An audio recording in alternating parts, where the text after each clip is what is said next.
नमस्कार, खबरें खेती में आपका स्वागत है। मैं हूं रूपम। आइए एक नजर डालते हैं कि आज क्या है खास कृषि समाचार में। ठंड में मल्चिंग विधि से करें टमाटर की खेती। छत पर फूलों की खेती बन सकता है आय का बेहतर विकल्प। औषधीय गुणों से भरपूर आंवला के उन्नत प्रभेद से करें खेती, आपका बढ़ेगा मुनाफा। खेती किसानी का काम करने में पानी की समस्या हमेशा देखने को मिलती है। ऐसे में किसानों के साथ साथ सरकार भी किसानों के खेतों तक पानी पहुंचाने के लिए हमेशा प्रयासरत रहती है। इसी कड़ी में बिहार सरकार सूक्ष्म सिंचाई के अंतर्गत ड्रिप सिंचाई तकनीक, मिनी एवं माइक्रो स्प्रिंकलर के अतिरिक्त पोर्टेबल स्प्रिंकलर सिंचाई तकनीक को अपनाने के लिए किसानों को प्रेरित कर रही है, जिसके तहत किसानों को अनुदान भी दिया जा रहा है। सूक्ष्म सिंचाई पद्धति एक ऐसी तकनीक है जिसे अपनाने से लगभग 60% तक पानी की बचत भी होती है और साथ ही साथ 25 से 30% उर्वरक की खपत में भी काफी कमी आ जाती है।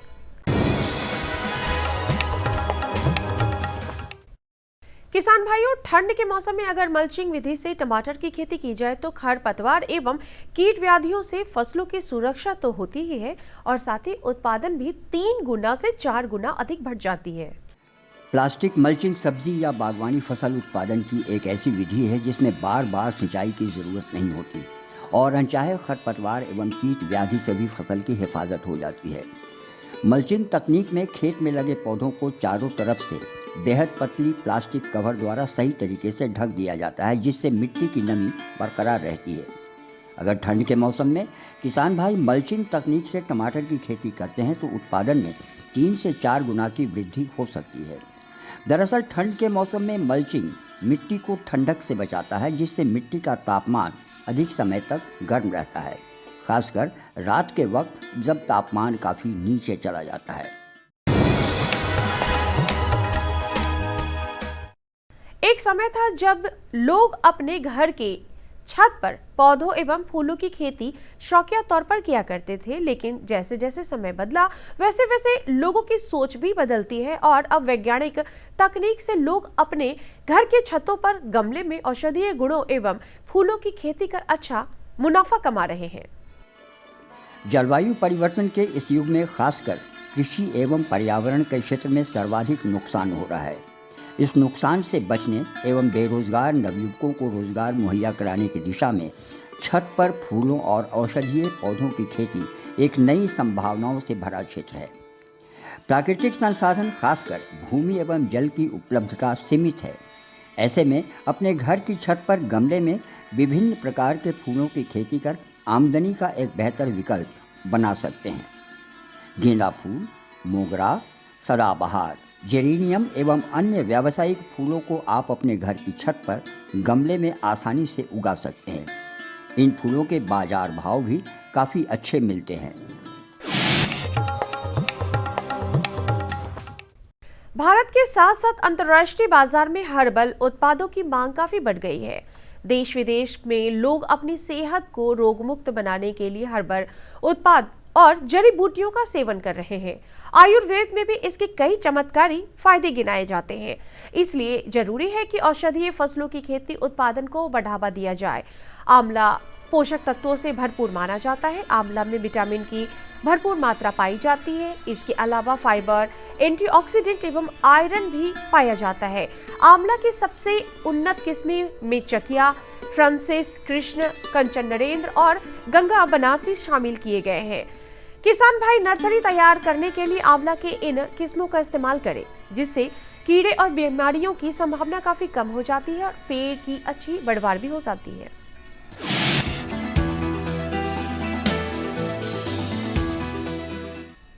कृषि कार्यों में मशीन और तकनीक ने आज पूरा परिदृश्य बदल दिया है। समय की बचत और उत्पादन लागत में कमी लाकर इन कृषि यंत्रों ने खेती के समस्त व्यवहारों को आधुनिक बना दिया है। ऐसा ही एक कृषि यंत्र है पावर वीडर। खरपतवार को नष्ट करना कृषि में एक मुख्य कार्य माना जाता है। इसे हटाने के लिए आमतौर पर खरपतवार नाशकों का इस्तेमाल किया जाता है, जो खेती और ज़मीन दोनों के लिए घातक है। इसे देखते हुए पावर वीडर जैसे यंत्र आज बहुत कारगर साबित हो रहे हैं। पावर वीडर छोटी मशीनें होती हैं जिनका इस्तेमाल बेहद आसान होता है। ये इंजन फ्रेम, ब्लेड्स और सहायक पहिए का मिश्रण होता है। खरपतवार को निकालने में माहिर पावर वीडर सब्जियों की कतारों के बीच उगे अनचाहे घास फूस को आसानी से निकाल देता है।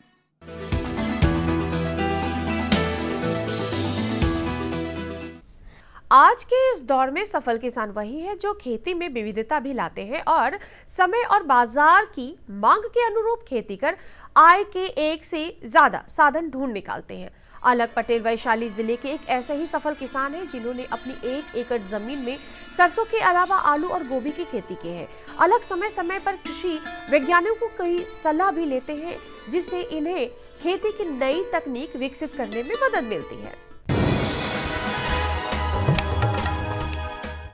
आइए अब एक नजर डालते हैं मंडी के ताजा भाव पर। आइए एक नज़र डालते हैं राजधानी पटना के अंटाघाट सब्जी मंडी में और जानते हैं आलू प्याज के ताज़ा भाव। लाल आलू 1200 से 1400 रुपये प्रति क्विंटल, सफ़ेद आलू 1100 से 1300 रुपये प्रति क्विंटल, प्याज 1600 से 1800 रुपये प्रति क्विंटल। कैसा रहेगा अगले 24 घंटे में राजधानी पटना का तापमान? एक नज़र मौसम के मिजाज पर।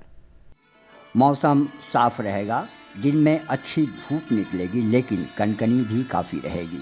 मौसम विभाग से मिली जानकारी के अनुसार राजधानी पटना सहित पूरे प्रदेश में अधिकतम तापमान 25 डिग्री सेल्सियस और न्यूनतम तापमान 9 डिग्री सेल्सियस के आसपास बना रहेगा।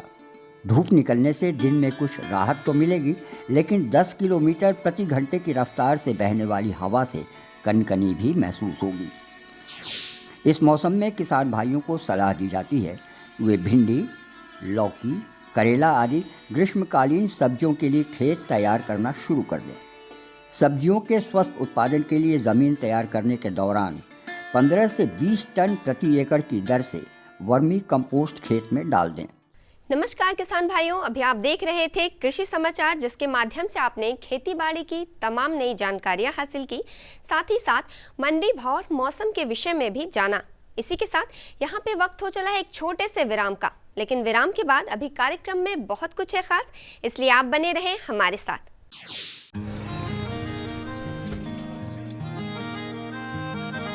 क्या बात है भाई, आजकल तो काफी खुश नजर आ रहे हो। क्यों ना हो, अब मैं ऑर्गेनिक खेती जो कर रहा हूँ ये पूरा प्राकृतिक है, ऑर्गेनिक है। इसमें हमारे खेत, हमारी फसल और हमारी जेब सब फायदे में होते हैं और इसमें लागत भी कम है। जी हाँ, आप भी ऑर्गेनिक खाद का प्रयोग करें, अपनी फसल और मिट्टी को तंदुरुस्त बनाएं और आपकी आमदनी में इजाफा करें। अधिक जानकारी के लिए किसान call centre toll free number 1800-180-1551 पर कॉल करें और लॉग ऑन करें kisan.gov.in और farmer.gov.in। कृषि और किसान कल्याण मंत्रालय द्वारा किसान हित में जारी। विराम के बाद कार्यक्रम में आप सभी का एक बार फिर से स्वागत है। किसानों के हित में हमारी सरकार आए दिन नई नई योजनाएं बनाती रहती है ताकि हमारे किसान तरक्की करें और कृषि को बढ़ावा मिले। तो आइए सरकार की कृषक हितकारी योजनाओं के बारे में जानते हैं हमारे कृषि विशेषज्ञ डॉक्टर पंकज कुमार से। नमस्कार किसान भाइयों, स्वागत है आप सभी का कृषि दर्शन कार्यक्रम में। किसान भाइयों, जैसा कि आप सभी जानते हैं, कृषि दर्शन कार्यक्रम में हम ऐसे ऐसे विषय आपके समक्ष रखते हैं जिससे आपका जो उन्नति का मार्ग है वह बृहद पैमाने पर प्रशस्त हो सके। इसी क्रम में आज हम बात करेंगे सरकार की उन योजनाओं के बारे में जिनसे आप काफ़ी लाभ प्राप्त कर सकते हैं। जैसा कि आप सभी जानते हैं, जो हमारा युवा वर्ग है वह पशुपालन को एक व्यवसाय के रूप में देखता है और इसको करके वह काफ़ी आर्थिक लाभ कमा रहा है। बहुत अच्छा। तो किसान भाइयों, इसी क्रम में जो आज का हमारा विषय है वह यह है कि जो सरकार की कृषक के लिए हितकारी योजनाएं हैं वो उनका लाभ किस तरह से प्राप्त कर सकते हैं। और इस खास विषय पर बातचीत करने के लिए हमारे साथ मौजूद हैं डॉक्टर पंकज कुमार, जो प्रधान वैज्ञानिक हैं बिहार वेटनरी कॉलेज पटना में। सर, कृषि दर्शन कार्यक्रम में आपका हार्दिक स्वागत है। नमस्ते। जैसा कि सर आज का जो हमारा विषय है कि जो सरकार की किसानों के हितकारी जो योजनाएं हैं उनको किसान भाई किस तरह से उसका लाभ उठा सकें जी, तो सबसे पहले हम आते हैं गाय पर जी, कि गाय पालन के लिए कौन कौन सी ऐसी सरकारी योजनाएं हैं जो हमारे किसानों के लिए लाभदायक। देखिए किसान भाई, जैसा कि अभी चर्चा कर रहे थे कि ग्रामीण युवाओं के लिए या जो शहरी शहरी क्षेत्र में जो लोग रहते हैं उनके लिए ये पशुपालन व्यवसाय एक मील का पत्थर साबित हो रहा है। पशुपालन में गाय पालन, भेड़ पालन, बकरी पालन, सुअर पालन या मुर्गी पालन, आप जो भी करना चाहें वो एक मील का पत्थर साबित हो रहा है और काफ़ी आर्थिक लाभ दे रहा है। इसका बहुत बड़ा कारण यह है कि लगातार हमारी प्रति व्यक्ति जोत की ज़मीन घटती चली जा रही है और ऐसी स्थिति में हमें सिर्फ कृषि पर आधारित होकर कोई व्यवसाय नहीं कर सकते हैं, क्योंकि प्रतिदिन उसमें लागत खर्च महंगा होते चला जा रहा है, जो इनपुट्स हमारे हैं, और उस हिसाब से प्रति व्यक्ति ज़मीन भी हमारे पास नहीं बच रही है। तो कम लागत में, कम पूंजी में या कम समय में अगर आप उत्पादन करना चाहते हैं तो इसके लिए पशुपालन की कई सारी विधाएँ हैं जिसको आप ध्यान में रखकर या जिसको अंगीकृत कर आप अच्छी आमदनी प्राप्त कर सकते हैं। उसमें जैसा कि आपने ही बताया कि गाय पालन के लिए, तो गाय पालन के लिए राज्य सरकार की एक गब्य निदेशालय के द्वारा, पशु एवं मत्स्य संसाधन विभाग के गब्य निदेशालय के द्वारा एक समग्र गब्य विकास योजना करके योजना चलाई जाती है, जिसमें कि गाय खरीदने से लेकर के उसके घर को बनवाने तक, चारा पानी भूसे की व्यवस्था करने तक सबों का फेज वाइज अनुदान के तौर पे लोन दिया जाता है काफ़ी कम कीमत पे। तो आप चाहें तो इस समग्र गब्य विकास योजना का लाभ उठा सकते हैं और ये आपके लिए ही है। ये 2 लाख रुपए से लेकर के 12 लाख 14 लाख रुपए तक इसमें आप चाहें तो इससे लोन आप प्राप्त कर सकते हैं, अनुदान इसमें आप ले सकते हैं।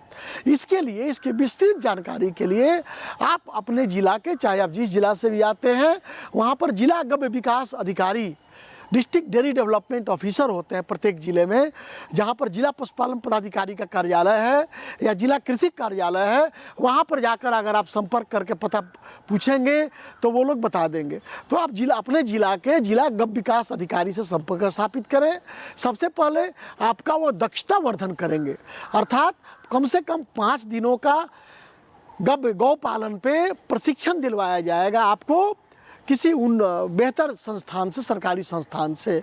और जब वो गौ पालन पर आपका प्रशिक्षण हो जाएगा, उसके बाद आपको वहाँ से फॉर्म मिलेगा और आपको फॉर्म भरकर लोन के लिए अप्लाई करना पड़ता है। किसी बैंक से वो टैगिंग करवाएंगे तो आपको इसमें अनुदान मिलती है 50% से लेकर के 52-55% तक इसमें सब्सिडी है और उसके बाद काफ़ी कम पैसे पे अनुदान मिलता है, लोन मिलता है उसको। तो किसान भाई, एक अच्छी योजना है जिसमें 2 गाय से लेकर के 20 गाय तक आप चाहें तो पाल सकते हैं और इसके लिए आप लोन या अनुदान ले सकते हैं। नेशनल लाइव स्टॉक मिशन भी राष्ट्रीय स्तर की एक योजना चलाती है, जिससे भी आप ले सकते हैं लोन। बड़े स्केल पे आप गाय पालन करना चाहते हैं, गौ पालन तो ले सकते हैं। आप समग्र गब्य विकास योजना के लिए पशुपालन विभाग का जो वेबसाइट है उस पर जाएंगे और गब्य विकास निदेशालय, डायरेक्टरेट ऑफ डेयरी डेवलपमेंट पर आप देखेंगे तो सारी योजनाएं दी गई हैं, सारी प्रक्रियाएं उसके बारे में बताई गई हैं। उस प्रक्रिया से आप ऑनलाइन आवेदन डाल सकते हैं और ऑनलाइन आवेदन में पहले आओ पहले पाओ के आधार पे जो पहले आवेदन देता है उसको पहले मिलता है। के बाद जो हम ध्यान आकर्षित आपका करना चाहेंगे वो है बकरी पालन। बकरी, क्योंकि इसका प्रचलन बकरी पालन का हमारे गांव देहात सुदूर जो क्षेत्र हैं उनमें बहुत अभी बढ़ा है। तो बकरी पालन हेतु सरकार की कौन कौन सी योजनाएं हैं जिसमें से हमारे किसान भाई लाभ प्राप्त कर सकते हैं? जी, बहुत अच्छा प्रश्न है ये, क्योंकि हमारे यहाँ लगभग 52% आबादी जो हमारी है वो लघु एवं सीमांत किसान अथवा भूमिहीन किसानों की है। तो ऐसे लोग के लिए बकरी पालन एक वरदान साबित हो सकता है। तो बकरी पालन के लिए भी राज्य सरकार काफ़ी बढ़ावा दे रही है। बकरी पालन के लिए सरकार की बहुत ही बेहतर योजना है, जिसमें 6 लाख रुपए की योजना है, जिसमें 50% अनुदान है, अर्थात आधा पैसा आपको खुद लगाना है और आधा पैसा आपको सरकार की तरफ से निःशुल्क दिया जाएगा। स्वयं जो लगाना है या लोन जो आप लेंगे वो भी काफ़ी कम सूद पर आपको मिलेगा। इसके लिए आप अपने निकटतम जिला, अभी जिस जिला में आप हैं वहाँ के जिला पशुपालन पदाधिकारी से आप सीधे संपर्क करें और जिला पशुपालन पदाधिकारी से आप संपर्क करके इसकी विस्तृत जानकारी प्राप्त कर सकते हैं। ये बकरी पालन की भी जो योजना है ये 20 बकरी से लेकर के 100 बकरी तक की योजना है, अलग अलग योजनाएं हैं। तो आप इसकी जानकारी अगर चाहते हैं तो पशु एवं मत्स्य संसाधन विभाग के वेबसाइट पर पशुपालन विभाग डिपार्टमेंट ऑफ एनिमल हस्बेंड्री या पशुपालन निदेशालय, डायरेक्टरेट ऑफ एनिमल हस्बेंड्री में जा करके अगर आप सर्च करेंगे तो उस पर विस्तृत इसका लेखा जोखा और इसकी प्रक्रिया आपको मालूम हो जाएगी। और इसमें भी यही प्रक्रिया है, पहले आओ पहले पाओ। जैसे ही निकलता है फार्म, ऑनलाइन आवेदन दिया जाता है। जो बंधु पहले आवेदन करते हैं उनके आवेदन को स्वीकार्य किया जाता है और फिर आपके दरवाजे पे अगर आप ऊपर से आप आ जाते हैं कैटेगरी में तो फिजिकल वेरिफिकेशन किया जाता है। जो भी आपके संपर्क जिस जिला में आप आते हैं वहाँ के अधिकारियों के द्वारा, और सब तरफ से सही पाए जाने पर फिर आपके वो अनुशंसित की जाती हैं अनुदान के लिए। इसके लिए आपके नाम पर पट्टे की ज़मीन होनी चाहिए, बैंक में आपका पासबुक और खाते में पैसा होना अनिवार्य है, और इसके साथ साथ प्रशिक्षण भी अनिवार्य है। कम से कम 5 दिनों का प्रशिक्षण आप लिए रहेंगे तभी आपको ये इस तरह का प्रशिक्षण लेने वाले को ही ये इसकी सुविधा मिलती है। सर, अब हम आते हैं कि जो हमारा युवा वर्ग है तो मुर्गी पालन का प्रचलन भी जोरों पर है। बिल्कुल। तो मुर्गी पालन के लिए जो सरकार की योजनाएं हैं, उन योजनाओं को हमारे किसान भाई किस तरह से उसका लाभ प्राप्त कर सकते हैं, इसके बारे में आपकी जानकारी हम अपने किसान भाइयों तक पहुंचाना चाहेंगे। शायद ही कोई गांव होगा जहां मुर्गी का फार्म नहीं होगा, या हर पंचायत में तो कम से कम एक मुर्गी का फार्म जरूर है। ये क्रांति आ गई है। किसान भाई या हमारे युवा बंधु, उनका मैं आह्वान करना चाहूँगा कि मुर्गी फार्म अगर मुर्गी पालन करना चाहते हैं तो इसके लिए भी सरकार दृढ़ संकल्प है आपको हर संभव हर कदम पर मदद करने के लिए। प्रशिक्षण से लेकर के आपके प्रक्षेत्र निर्माण को और फार्म में मुर्गी रखने के लिए। मुर्गियाँ 2 प्रकार की पाली जाती हैं, एक तो ब्रॉयलर फार्मिंग अर्थात मांस उत्पादन के लिए, और दूसरा लेयर फार्मिंग अर्थात अंडा उत्पादन के लिए, और तीसरा होता है बैकयार्ड पोल्ट्री फार्मिंग। घर के पीछे जो रंगीन मुर्गियाँ पाली जाती हैं वो होती हैं। तो मांस उत्पादन के लिए अगर आप पालते हैं मुर्गी, जिसको ब्रॉयलर फार्मिंग कहते हैं, तो उसके लिए भी सरकार की योजना है जिसका आप लाभ उठा सकते हैं। इसके लिए आप अपने जिला में जिला पशुपालन पदाधिकारी या सहायक कुक्कुट पदाधिकारी, असिस्टेंट पोल्ट्री ऑफिसर जो आपके ज़िले में पदस्थापित हैं, उनसे आप संपर्क स्थापित करें और उनसे संपर्क स्थापित करके आप पता लगावें कि आपके ज़िला के लिए इस योजना में सब्सिडी का प्रोविज़न है कि नहीं है। अगर आवंटन आपके ज़िला के लिए निर्धारित है तो आप ऑनलाइन आवेदन दे सकते हैं और इसमें भी 2 लाख रुपए से लेकर के अधिक तक का अनुदान आप प्राप्त कर सकते हैं। इसके लिए आपको ब्रॉयलर फार्म का निर्माण करना होगा और उजले रंग का मुर्गी जो कि 4 सप्ताह में 1 किलो से अधिक उसका शारीरिक वजन हो जाता है, 1.25 किलो के आसपास, उस मुर्गियों को पाल करके आमदनी प्राप्त करनी होगी।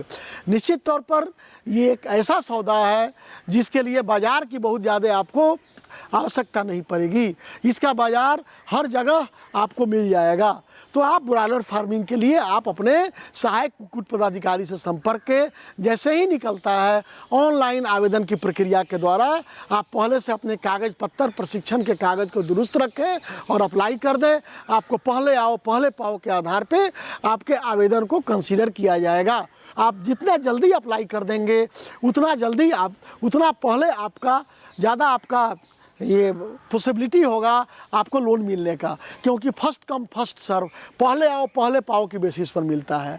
हमें उम्मीद है कि आप अपने जिला पशुपालन पदाधिकारी या जिला गौ विकास अधिकारी से संपर्क स्थापित कर किसी भी प्रकार की मुर्गी पालन, बकरी पालन, भेड़ पालन, सुअर पालन या गाय पालन की योजनाओं के बारे में जानकारी प्राप्त कर अधिक से अधिक आप लाभ प्राप्त कर सकते हैं। तो देखा किसान भाइयों, जैसा कि अभी डॉक्टर साहब ने बतलाया कि जो सरकार की योजनाएं हैं आप तत्पर रह के उन योजनाओं का लाभ अच्छे ढंग से प्राप्त कर सकते हैं। और इतनी अच्छी जानकारी और महत्वपूर्ण जानकारी देने के लिए डॉक्टर साहब आपका हृदय से आभार। नमस्ते। और किसान भाइयों, कृषि दर्शन कार्यक्रम में हमें और हमारी पूरी टीम को दीजिए इजाज़त। मिलते हैं अगले भाग में एक नए विषय के साथ। नमस्कार। तो किसान भाइयों, अभी आपने सरकार की कृषक हितकारी योजना के विषय में विस्तार से जानकारी हासिल की।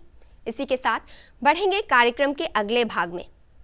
भारत सरकार कृषि को बढ़ावा देने के लिए कृषि के हर एक क्षेत्र में ढेरों योजनाएं बनाई हैं। इन योजनाओं में से एक योजना के विषय में आज हम विस्तार से जानेंगे इस वीडियो फिल्म के माध्यम से। माननीय प्रधानमंत्री श्री नरेंद्र मोदी जी के दूरदर्शी नेतृत्व में पिछले 9 सालों में कृषि एवं इससे जुड़े क्षेत्रों को आधुनिक बनाने और किसानों को सशक्त एवं आत्मनिर्भर बनाने के लिए कई महत्वपूर्ण कदम उठाए गए। साल 2013-14 में जहां कृषि बजट केवल 21,933 करोड़ रुपए था, वहीं साल 2022-23 में इसे बढ़ाकर 1,24,000 करोड़ रुपए कर दिया गया। तभी तो साल 2013-14 में जहां खाद्यान्न उत्पादन 265.05 मिलियन टन था, वहीं साल 2022-23 में यह बढ़कर 330.53 मिलियन टन हो गया। वहीं साल 2013-14 में बागवानी फसलों का उत्पादन जहां 280 मिलियन टन था, वहीं साल 2022-23 में यह बढ़कर 350.87 मिलियन टन हो गया। किसानों को कृषि संबंधी जरूरतों के लिए पीएम किसान सम्मान निधि योजना लागू की गई। प्रधानमंत्री जो सम्मान निधि आती है ना, वो डायरेक्ट खाते में आती है, उसमें कोई दिक्कत नहीं, कोई व्यवधान नहीं। और फिर उसको निकाल के हम बाजरा को भी ले आते हैं, गेहूं को भी ले आते हैं, सरसों को भी ले आते हैं। बातें हमारी जो खेल चल तो बढ़िया। पीएम किसान सम्मान निधि द्वारा अब तक 11 करोड़ पात्र किसानों को 2,60,000 करोड़ रुपए से अधिक की धनराशि भेजी जा चुकी है। किसानों को प्राकृतिक आपदा और बेमौसम बारिश से होने वाले फसल नुकसान से बचाने के लिए प्रधानमंत्री फसल बीमा योजना की शुरुआत की गई। हमने 1800 रुपये प्रीमियम भरा था। अधिक वर्षा होने की वजह से पूरी फसल खराब हो गई थी। उसका हमने इंश्योरेंस कंपनी को उनको सूचना दी और उनके प्रतिनिधि आके हमारे खेतों का निरीक्षण किया उन्होंने, और उसके बाद में फिर हमारा बीमा 2022 में 76,000 रुपये मुझे प्राप्त हुआ। प्रधानमंत्री फसल बीमा योजना के तहत अब तक 11 करोड़ 50 लाख से अधिक आवेदक किसानों को 1,35,248 करोड़ रुपए से अधिक भुगतान किया जा चुका है। साल 2014 के मुकाबले अब किसानों को दलहन, तिलहन और धान के उत्पादन लागत से 1.5 गुना ज्यादा एमएसपी दिया जा रहा है। इस बढ़े हुए एमएसपी दर पर साल 2020-21 में 2,44,159 करोड़ रुपए मूल्य की गेहूं व चावल की रबी और खरीफ फसलों की रिकॉर्ड खरीदी की गई। इसके तहत 991 लाख मीट्रिक टन से ज्यादा गेहूं व धान की खरीद की गई, जिससे 1 करोड़ 75 लाख से भी अधिक किसानों को फायदा हुआ। एग्री इंफ्रास्ट्रक्चर फंड के तहत 1 लाख करोड़ रुपए की मदद से कृषि और इससे संबंधित बुनियादी ढांचों को विकसित किया जा रहा है। AIF के थ्रू हमको लोन मिला, जिससे ये मिल चल रही है। इस क्षेत्र में ऐसी और भी मिलें, और भी प्रोजेक्ट हैं जो चल रहे हैं। ये सरकार का बहुत अच्छा इनिशिएटिव है, जिससे गांव में खुशहाली आ रही है। 412,68,000 से भी अधिक किसानों को नए किसान क्रेडिट कार्ड जारी किए गए। मिट्टी में पोषक तत्वों के अधिकतम उपयोग करने के लिए किसानों को सॉइल हेल्थ कार्ड जारी करने की शुरुआत की गई। विभिन्न चरणों में अब तक 23 करोड़ से भी ज्यादा सॉइल हेल्थ कार्ड्स जारी किए जा चुके हैं। किसान की आय में बढ़ोतरी करने और पर्यावरण को स्वस्थ रखने के लिए परंपरागत कृषि विकास योजना को बढ़ावा दिया गया। ये गंगा के किनारे जैविक खेती करना ये बहुत ही जरूरी जो सरकार का उपक्रम है। प्रदूषण फैलता है, उससे भी उसको राहत मिलती है, और इस तरह से फसल भी अच्छी होती है और उसकी गुणवत्ता भी अच्छी होती है। खेत स्तर पर जल उपयोग दक्षता बढ़ाने हेतु सूक्ष्म सिंचाई के प्रोत्साहन हेतु प्रति बूंद अधिक फसल योजना क्रियान्वित की जा रही है। नाबार्ड के साथ मिलकर 10,000 करोड़ रुपए का माइक्रो इरिगेशन फंड भी बनाया गया है। 10,000 नए FPO का गठन किया गया है। मैं FPO का डायरेक्टर हूँ। मेरा FPO पूरा हो गया है। 3,02,000 रुपया किसान का है शेयर होल्डर, और 3,02,000 रुपया सरकार दी है। उससे हम लोग खाद बीज का दुकान किया हूँ। किसानों को उनकी फसल का उचित मूल्य दिलाने के लिए देश भर की मंडियों को आपस में ई-नाम प्लेटफॉर्म से जोड़ा जा रहा है। अब तक 1,000 से भी ज्यादा मंडियों को ई-नाम प्लेटफॉर्म से जोड़ा जा चुका है। ग्रामीण स्तर पर रोजगार को बढ़ावा देने के लिए राष्ट्रीय मधुमक्खी पालन और शहद मिशन की शुरुआत की गई। देश को खाद्य तेल में आत्मनिर्भर बनाने के लिए राष्ट्रीय खाद्य तेल मिशन की शुरुआत की गई। इसके तहत 11,000 करोड़ रुपए से अधिक की धनराशि से मिशन का कार्य प्रगति पर है। संवेदनशील कृषि उत्पादों की आवाजाही के लिए किसान रेल चलाई जा रही है। बहुत शीघ्र खराब होने वाली फल, सब्जियों एवं अन्य बागवानी उत्पादों की आवाजाही को सुनिश्चित करने के लिए किसान रेल का संचालन होने से किसानों को लाभ हो रहा है। कृषि को आधुनिक बनाने के लिए स्मार्ट उपकरण उपलब्ध करवाए जा रहे हैं। इसके अलावा सिंचाई, कीटनाशकों और पोषक तत्वों के छिड़काव के लिए ड्रोन टेक्नोलॉजी को भी अपनाया जा रहा है। ऐसी ही इच्छा शक्ति के साथ हमें आगे बढ़ना है। भारत की कृषि को और आधुनिक बनाना है। नई ऊंचाई पर पहुंचाना है। कृषि में रिफॉर्म और ट्रांसफॉर्म के 9 साल, शानदार प्रदर्शन से उपलब्धियां बेमिसाल। तो किसान भाइयों, आज आपने कृषि योजनाओं के विषय में विस्तार से जाना। तो आज के कार्यक्रम में बस इतना ही। अगले अंक में कृषि की कुछ और जानकारियों के साथ हम फिर से हाजिर होंगे। तब तक के लिए मुझे और हमारी कृषि दर्शन की पूरी टीम को दीजिए इजाजत। नमस्कार।